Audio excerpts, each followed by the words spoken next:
इंद्रायणी प्रदूषित का झाले? कोण आहे याला जबाबदार?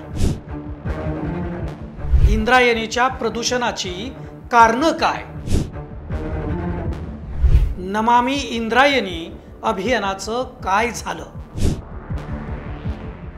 त्यासाठी पैसे मंजूर झाले? किती पैसे खर्च झाले? आमदार महेश लांडगे का झाले टार्गेट?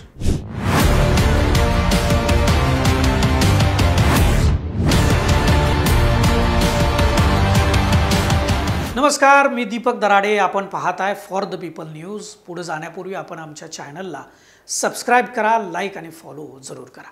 मंडळी, पिंपरी चिंचवड ही महाराष्ट्राची उद्योग नगरी आहे. आता हे नव्यानं सांगण्याची अजिबात आवश्यकता नाही.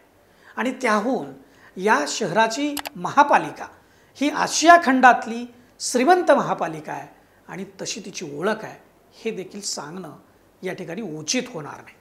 परंतु इतकं सारं असूनही पुणे शहराच्या नावाखाली हे शहर झाकळलं गेलं आहे, झाकळलं जात आहे. खरं म्हणजे या शहराला स्वतःची ओळख असताना देखील हे असं का होतं आहे ही प्रत्येक पिंपरी चिंचवडकराची खंत आहे. त्यामुळं पिंपरी चिंचवड शहराचं वास्तव, इथले प्रश्न, इथल्या समस्या, इथली विकास कामं, इथले राजकारण, समाजकारण, प्रशासन, एकूणच इथलं वेगळेपण, अशा अनेक विषयांबाबत आपण सविस्तरानं जाणून घेण्यासाठी व्हॉइस ऑफ पिंपरी चिंचवड हा विशेष कार्यक्रम शुरू करतोय. भारत दुनिया का सबसे बड़ा लोकतंत्र और एनएलसी भारत देश का सबसे बड़ा गैर राजनीतिक मंच. शक्तिशाली लोकतंत्र के लिए राहुल कराट का सार्थक कदम. मुंबई में हुआ ऐतिहासिक प्रथम राष्ट्रीय विधायक सम्मेलन.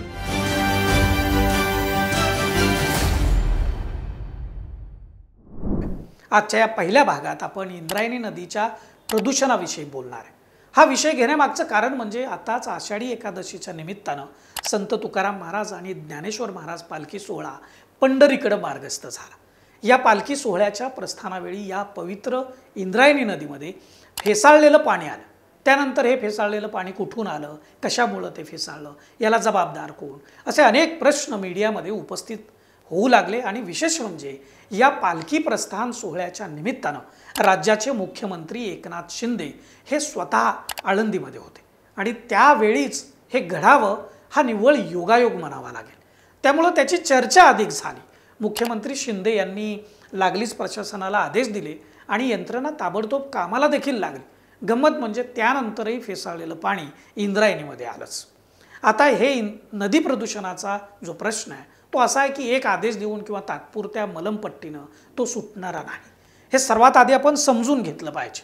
मंडळी, इंद्रायणी नदी ही पुणे जिल्ह्यातील लोणावळा जवळच्या कुरवंडे नावाच्या उंच डोंगरावरती नागफणीजवळ उगम पावते. लोणावळा, तळेगाव, देऊगाव, पिंपरी चिंचवड, आळंदी या गावातून पुढे वाहत जात ती भामा नदीला सोबत घेते आणि तुळापूरजवळ भीमा नदीस मिळते.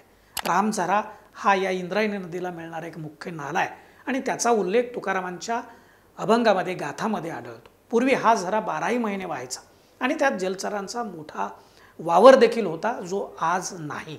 या पवित्र अशा इंद्रायणीच्या प्रदूषणाचा मुद्दा सध्या ऐरणीवर आलाय. या प्रदूषणाची नेमकी कारणं काय आहेत त्यावर आता आपण एक नजर टाकूयात. प्रदूषणाची जी कारणं आहेत त्याच्यामध्ये पहिलं कारण आहे पिंपरी चिंचवड शहराची लोकसंख्या 1972 मध्ये साधारणपणे 2.5 लाख होती. आता ती 30 लाख झाली. त्यामुळे वाढलेल्या औद्योगिकरण आणि नागरीकरणामुळं नदीपात्रामध्ये मोठ्या प्रमाणामध्ये सांडपाणी, घनकचरा, प्लास्टिक या नदीच्या दोन्ही बाजूनं राडारोडा टाकला जाऊ लागला. दुसरं कारण आहे इंद्रायणी काठची शहरं विस्तारत गेली आहेत. परंतु त्यामुळे होणाऱ्या नदी प्रदूषणाकडं तत्कालीन सत्ताधारी नेते, लोकप्रतिनिधी आणि प्रशासन यांनी हे गांभीर्यानं किंवा दूरदृष्टीनं पाहिलं पाहिजे होतं, पण ते पाहिलं नाही. तिसरं कारण आहे लोणावळा, तळेगाव, देऊगाव, आळंदी नगरपालिका आणि चाकण MIDC सारख्या स्थानिक स्वराज्य संस्थांच्या हद्दीमध्ये इंद्रायणीमध्ये सोडलं जाणारं सांडपाणी हे प्रक्रिया न करता सोडलं जातंय असा आरोप अनेक सामाजिक संस्था आणि नागरिकांकडून देखील होताना दिसतोय. चौथं यातलं कारण आहे पिंपरी चिंचवड महापालिका हद्दीसह अन्य भागातील औद्योगिक क्षेत्रामधून विविध कंपन्यांचे रसायन मिश्रित पाणी देखील या नदीपात्रामध्ये मिसळते. पाचवं कारण आहे चिखली कुदळवाडी परिसरातील भंगार गोदामामध्ये स्क्रॅपची मोठ्या प्रमाणात विल्हेवाट लावली जाते. त्याचं केमिकल मिश्रित पाणी नदीपात्रात अवैधपणे सोडलं जातं आणि या सर्व कारणामुळं इंद्रायणी नदीमध्ये जी जैवविविधता होती ती नष्ट झाली. या कारणांचा विचार करीत असताना एक बाब इथं प्रामुख्यानं सांगायला पाहिजे, ती म्हणजे या इंद्रायणीच्या प्रदूषणाला जबाबदार जर काय असेल तर ती गोष्ट म्हणजे राजकीय आणि प्रशासकीय दूरदृष्टीचा अभाव. एखादं शहर उभं राहण्यासाठी शेकडो वर्ष लागतात. पिंपरी चिंचवड शहर देखील गेल्या 50-55 वर्षापासून विकसित होत आहे.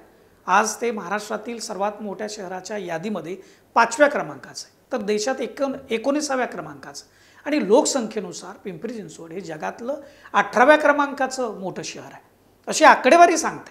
केवळ नदी प्रदूषणाचा विषय नाही तर यासह पर्यावरणाचा ऱ्हास किंवा नागरी आरोग्याच्या संदर्भातील समस्यांनी सुद्धा इथं आकार विकार स्वरूप जे धारण केलेलं आहे. त्यामुळं 2002 नंतर झपाट्यानं औद्योगिकीकरण होत असताना तत्कालीन लोकप्रतिनिधी आणि प्रशासनानं शहराच्या लोकसंख्या वाढीनुसार आणि औद्योगिकीकरणाच्या गतीनुसार पायाभूत सुविधा निर्माण करणं आणि नदी प्रदूषणाबाबत उपाययोजना करणं अपेक्षित होतं.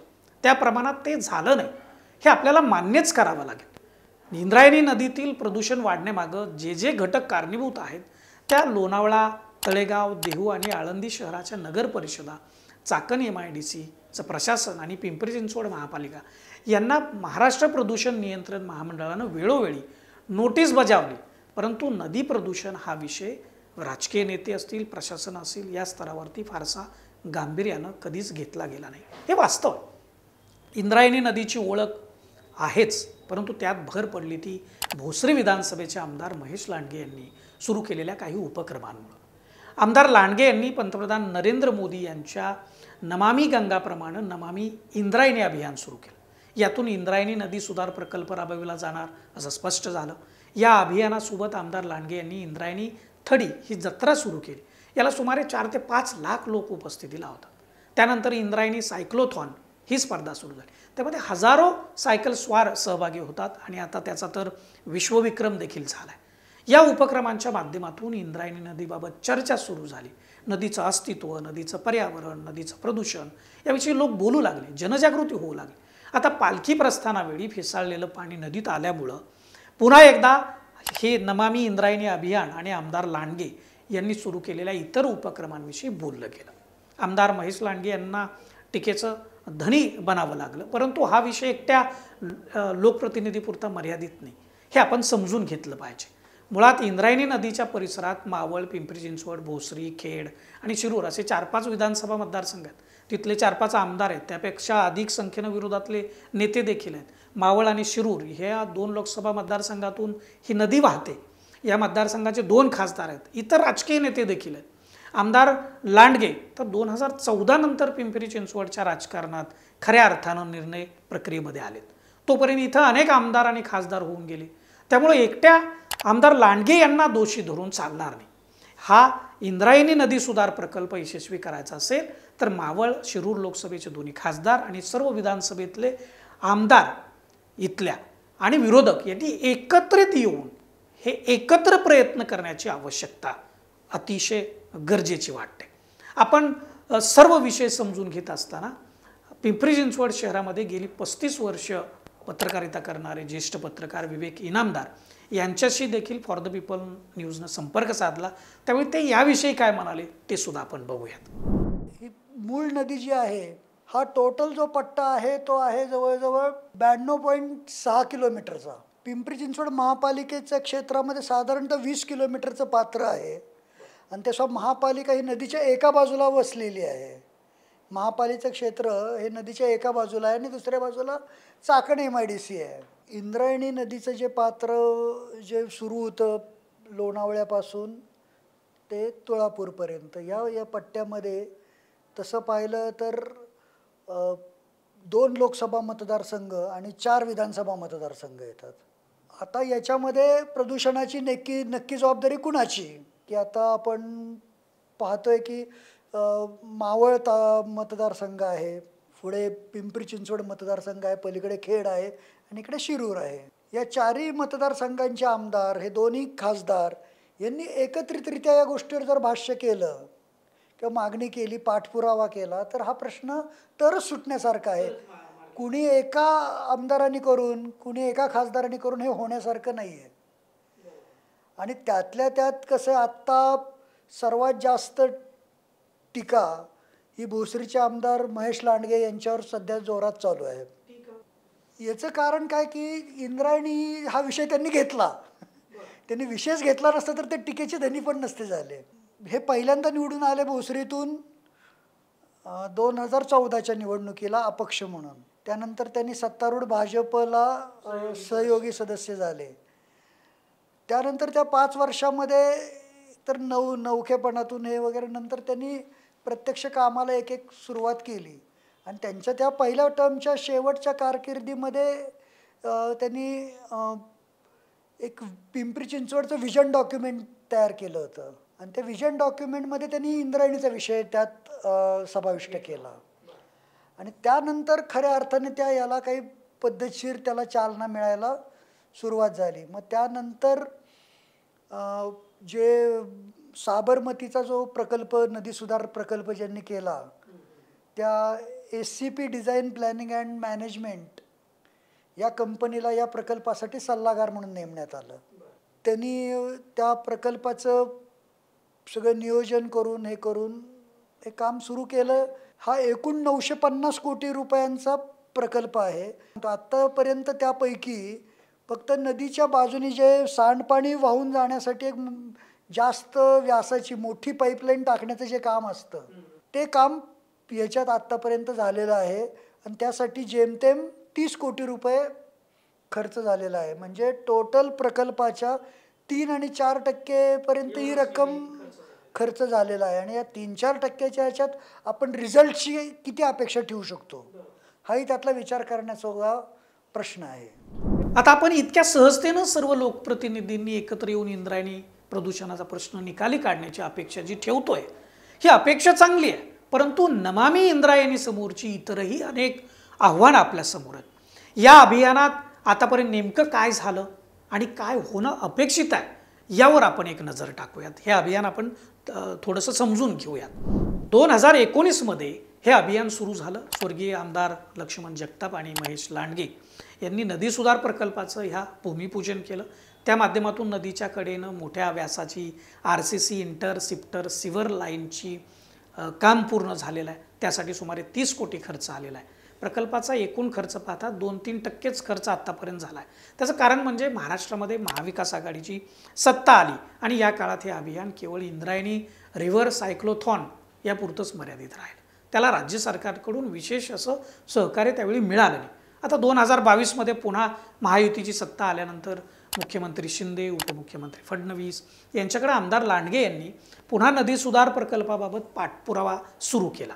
त्यानंतर PMRDA, महापालिका, MIDC अशा सर्व आस्थापनांच्या एकत्रित प्रयत्नातून सुमारे 950 कोटी रुपयांचा इंद्रायणी नदी सुधार प्रकल्पाचा DPR हा मंजूर करण्यात आलेला आहे. 2023मध्ये राज्यामध्ये अजित पवार यांच्या नेतृत्वाखाली राष्ट्रवादी काँग्रेस पार्टी महायुतीत सहभागी झाली. अजित पवार उपमुख्यमंत्री झाले आणि पुणे जिल्ह्याचे पालकमंत्री सुद्धा झाले. खरं तर महायुती सरकारच्या काळात इंद्रायणी नदी सुधार प्रकल्पाला अधिक चालना मिळणं अपेक्षित असताना आमदार लांडगे यांना यानंतर राजकीय विरोध करण्याचा प्रयत्न झाल्याची चर्चा पिंपरी चिंचवडकरांमध्ये सध्या सुरू आहे. नदी सुधार प्रकल्पाचा हा जो 950 कोटी रुपयांच्या DPRला जी मंजुरी मिळाली ती जरी मिळाली असली तरी पर्यावरण विभागाचं ना हरकत प्रमाणपत्र म्हणजे एन्व्हायरमेंट क्लिअरन्स ते मिळणं अद्याप बाकी आहे. त्यासाठी आमदार लांडगे शासन दरबारी पाठपुरावा करत आहेत. यासोबतच इंद्रायणी पुनरुज्जीवन प्रकल्पासाठी केंद्र शासनाच्या अमृत 2.0 या योजनेमधून मान्यता घेण्याची कार्यवाही देखील सुरू आहे. त्यासाठी राज्य सरकार पाठपुरावा करत आहे. हा प्रश्न केवळ आमदार लांडगे यांच्यापुरता मर्यादित नाही, त्यांच्यावर सोडून हे चालणार नाही. इतरही सर्व लोकप्रतिनिधींनी एकत्र येऊन त्यासाठी पाठपुरावा करायला हरकत नाही. आणि वास्तविक इंद्रायणी नदी प्रदूषण हा विषय मावळ आणि शिरूर लोकसभा मतदारसंघातील हा ज्वलंत प्रश्न आहे. यावर नुकत्याच झालेल्या लोकसभा निवडणुकीमध्ये खरं तर चर्चा व्हायला पाहिजे होती, आरोप प्रत्यारोप व्हायला पाहिजे होतं, पण सर्वांनीच या मुद्द्याला अतिशय व्यवस्थितपणे बगल दिली. महाविकास आघाडीच्या माध्यमातून नुकतंच इथं एक एल्गार आंदोलन झालेलं आहे. खरं म्हणजे कोणताही नदी सुधार प्रकल्प हा केंद्र सरकार, राज्य सरकार, प्रदूषण नियंत्रण महामंडळ यांच्यासह महापालिका, नगरपालिका, नगर परिषदा यांच्याबरोबरच MIDC, NGT अशा विविध आस्थापनांशी संबंधित असतो. त्यासाठी हजारो कोटी रुपयांचा निधी उभा करावा लागतो. सर्व शासकीय प्रक्रिया, तांत्रिक अडचणींचा सामना करीत प्रकल्पावर कार्यवाही करण्याची तारेवरची कसरत करावी लागते. इंद्रायणी नदी व त्या संदर्भातील प्रकल्प हे पिंपरी चिंचवडकर आणि तमाम वारकरी यांच्यासाठी पर्यावरणप्रेमींच्या दृष्टिकोनातून संवेदनशील विषय आहे. त्यामध्ये राजकीय हेतू न केलेली वक्तव्य, आंदोलनं ही नदी संवर्धनाच्या अभियानाला किंवा चळवळीला गालबोट लावणारी ठरतील. त्यामुळे सर्वपक्षीय नेते, पदाधिकारी यांनी या विषयावर अत्यंत जबाबदारीनं व्यक्त व्हायला हवं आणि राजकीय जोडे बाजूला ठेवून इंद्रायणी नदी सुधार प्रकल्प यशस्वी करायला हवा अशी सामान्य पिंपरी चिंचवडकरांची अपेक्षा आहे. तुम्हाला याविषयी काय वाटतं ते व्हिडिओच्या खालील कमेंट बॉक्समध्ये आपण जरूर लिहा आणि यापुढचे सर्व विषयांवरील नवनवीन व्हिडिओ पाहण्यासाठी फॉर द पीपल न्यूज चॅनलला आपण सबस्क्राईब करा, लाईक आणि फॉलो जरूर करा आणि नियमित अपडेट मिळण्यासाठी बेल आयकॉनवरती अवश्य प्रेस करा. धन्यवाद.